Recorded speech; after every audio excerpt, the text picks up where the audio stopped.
to the Spot Real Talk. My name is Tiara. I'm Tiffany. And I'm Ron. And today we have a very special treat for you from the cast of Godfather of Harlem. We have IIfenesh Hadera, who plays Mayme, and we have Antoinette Crowe-Legacy, who plays Elise. So here we go, guys. Tune in. All right, so very happy to interview with you two ladies of the Godfather of Harlem cast. IIfenesh, is that how I say your name? IIfenesh, yeah, correct. Yes, beautiful. And Antoinette, so happy to speak with you ladies. We are very, very big fans of the show. And Thank you. Well, let me say this, and I don't mean to be sexist, but you are two of the most beautiful women on television. Look at your co-host right Yes. I have to admit that I have have been fortunate to have very lovely co-hosts, right? But they know very well how I feel about the two of you. Yes, yes, Ron is your super fan. So was my father, by the way, who we had on our show. He's a fan of both of you. Yes, so we are so excited to talk to you both. And the first question I had for you was, what resonated with you about the story, being a true story? You know, what made you want to get involved with the series? For me, originally, I think it was the writing. I mean, I didn't know much about Bumpy Johnson before I got into the show, and I've learned a lot since that it's just been great and fascinating and wonderful, especially about his own personal history. But I think for me, I was reading the first couple of episodes and the writing was just so stellar that I wanted to know more, that I was excited to start doing homework and research and diving into more about the rich tapestry of Harlem and Bumpy Johnson's life, and everything that I read just made me want to go deeper and deeper and deeper. And getting to talk to Chris Brancato, our showrunner, about the arc of the character and where she was going to go just seemed so much fun. Like I couldn't believe I was even in the room, and then to be getting content that was just so exciting was truly a blessing.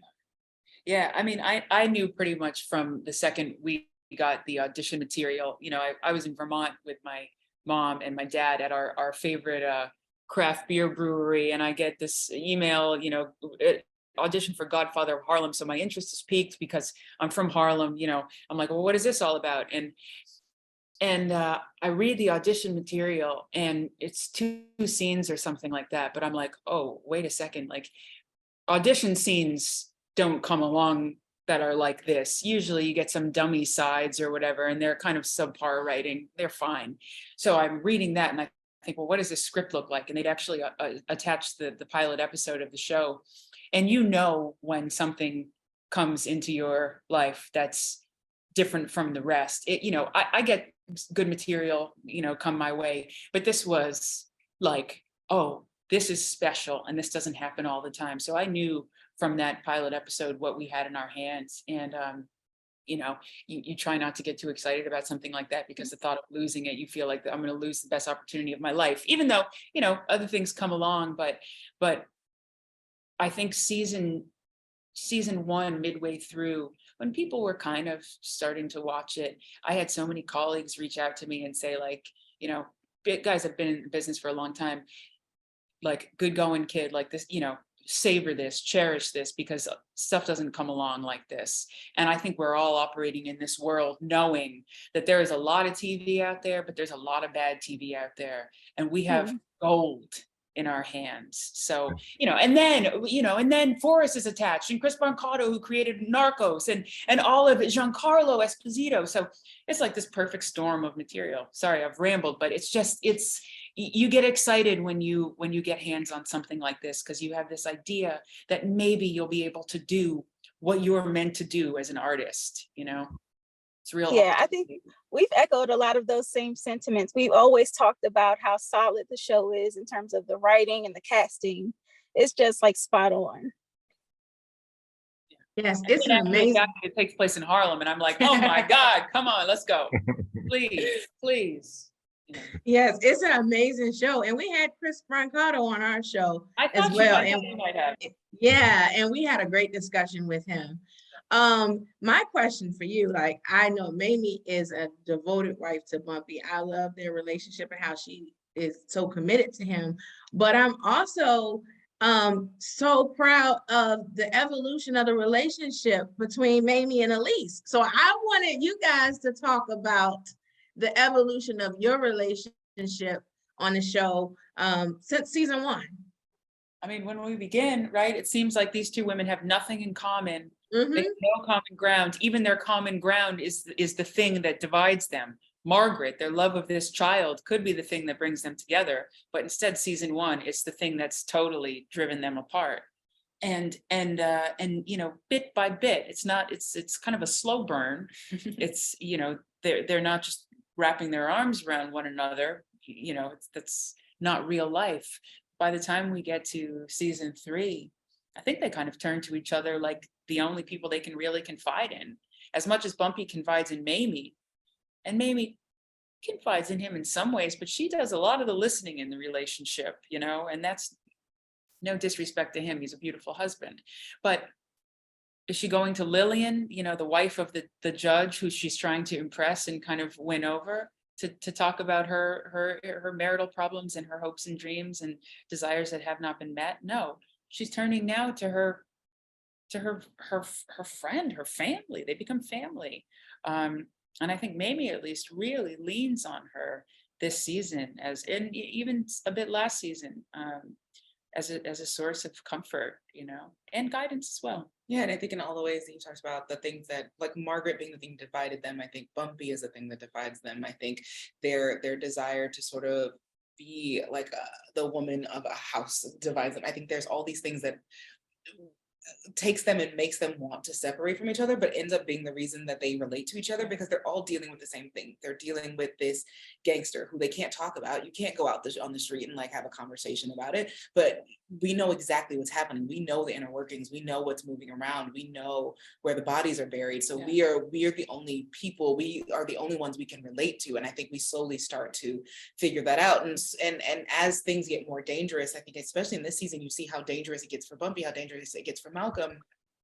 As the things get more dangerous, you realize the things that you've been fighting about and bickering about don't matter. None of that really matters. What matters is how we're trying to get to the next day, and how we're trying to not only further and help the men in our lives, but further and help our own lives, and how we need community and support from each other to get that to happen. As we see them sort of, you know, dealing with the things in life, you see how close they get to each other, how much closer they're getting to each other, because everything else doesn't matter. They have these lives to protect, and they're fighting to make sure that that happens. Okay, Amy, this question is for you. And in season 1 and season 2, you were Bumpy's confidant, his rock. He could always come to you, and you would always give him a word of encouragement, and that was enough. But we see in season 3, you're spending more time with Congressman Adam Clayton Powell, trying to build your own, you know, the community and so forth. But we also see that there could be a chink in the ointment, if you will, with the relationship between you and Bumpy. Is this a bumpy road that you're heading down, or what? Yeah, you know, I think it's no coincidence that this kind of conflict really starts to come to a head as soon as Margaret has left the house, right? You know, this is the first time in 15 years or so that Mamie is not mother first. You know, she's gotten her child out of harm's way, and now, you know, it's almost like empty nest syndrome. My kid has left the coop, and what, you know, I'm not stuck with this man, because they do really have a beautiful, solid relationship. But is this it? I think the seeds for her own aspirations and wants and needs and desires were planted in season 1 and 2, but maybe not given a chance to grow, because she was still in mother mode, homemaker mode, you know, taking care of her kid, making sure her man had good advice and a roast on the table on Sunday, you know, active in the community, but just as a pastime, as a hobby, really. And I think this season, she has, these seeds have been given the opportunity to flourish, and they're not. And I think she's starting to realize why they're not flourishing. And that is fostering this resentment that we see start to grow. And that's the chink in the armor that we're seeing, because she's no longer, you know, kind of content to just to, again, be his, you know, his confidant. She needs all the love and support that she's offered him throughout their entire relationship just as much as he does. And I think it's begun to feel a little one-sided. You know, she's always there without fail for him, no matter what that means, even if it means looking the other way. But most of the time it means taking the things that he's given her and holding them close to herself without judgment. And he's not offering the same. And I think that's where this season's strife comes from in their relationship. And it's a healthy place to live. You know, she'd be less of a woman if she didn't let it show. Exactly. Yeah, I love how Mamie is so supportive, but also going after what she wants at the same time. And Antoinette, I have a question for you as well, because we love Nigel Thatch in the role of Malcolm X, but Jason Allen Carvell is also doing an outstanding job this season. I mean, he is super solid as Malcolm X as well. So what was that transition like for you, being that you play his castmate so closely? Yeah, I think Jason came in this season and really hit the ground running. It was really beautiful to watch, and sort of getting to meet him and sort of jumping right in with him and getting a few scenes where I really got to just sit down with him. Like the first thing I think we filmed together, he was doing this very long epic speech that I was like sitting in the corner fangirling, and really getting to watch him work and getting to talk to him about what he wanted to do with character and the things that he was working on, and even just some of the things that I had gotten an opportunity to figure out and learn about Malcolm over the past couple of years, and really just getting to build that relationship was really nice, because he was so open and so ready and so willing to just take everything, and he was a sponge truly in those first few weeks, and was just moving so gracefully through the space that it was really a very easy transition, and I credit him with that. So it was just really beautiful getting to build that closeness so quickly, and I'm very grateful to him for that. Awesome. Yeah, you are really killing it. I think like every time we see you guys on screen, it's almost like we're sucked into your world. And it's like it's so real. It obviously like based on history, so that makes it even more real. And the storytelling, again, like I said, it has a way of keeping you on the edge of your seat. I want to piggyback on that, but it's your turn, Tiffany. But I'll keep that. No, I defer to you, Ron. Okay, well, Antoinette, better known as Elise, I have a question for you, Malcolm X. Now, it appears that the two of you have a one-sided relationship, more of a love relationship coming from you.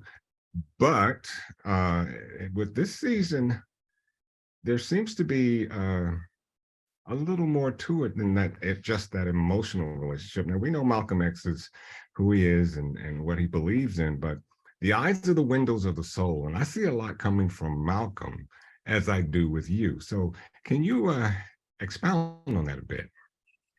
I am going to disappoint you, and I'm so sorry. I hate to do it. It's a really a one-sided situationship, Malcolm. And I think especially at this point, what is happening is Malcolm has so many other things to be focused on.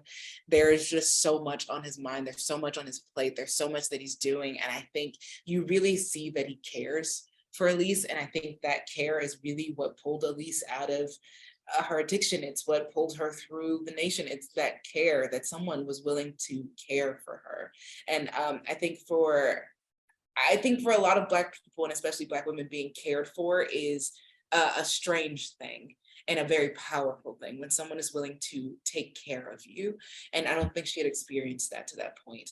And so I think a lot of her love stems from that. And I think what you see is truly him caring for this person who he's seen grow and change and develop and truly step into her own power, and believing that this woman, that women in general should have that power, and that Black women should feel free to step into that power. And you're seeing that love that he has, and for her, it's seeing that love that she sees of like somebody who's willing to step up and be a caretaker and a good father and a good man and a leader and all of these wonderful things, and just how do you not fall in love with that? How do you not fall in love with that? But it's to the disappointment of many, I'm sure, is just a one-sided situationship that Elise will keep pining for. Yes. Oh, well, ladies, I believe we are running out of time. So we certainly do appreciate you taking the time out to discuss with us and come and welcome your super fans here. Because that's truly what we are. Truly. Yes. This was really a treat. Thank you. You guys are wonderful from the start, because a lot of people are just like, oh, I found this Godfather of Harlem show, season 3, which is great. But the lifers, the ones who knew about it from the beginning and have rocked with us ever since, are gold to us. Thank you. Yes, we are lifers, and Bumpy Johnson fans too, like historians and everything. So you guys endeared us with the storytelling, the acting. You guys are phenomenal. We absolutely love the show. My father loves the show. Keep doing what you do. You guys are amazing. Thank you so much. Yes. So thanks again, ladies. We appreciate it. You've made my year. Oh, come on. Thank you. Thank you. It feels good, man. It feels good, right? Yo, I'm in the light at the end of the tunnel. Paper stacks, yeah, I got them in the bundles.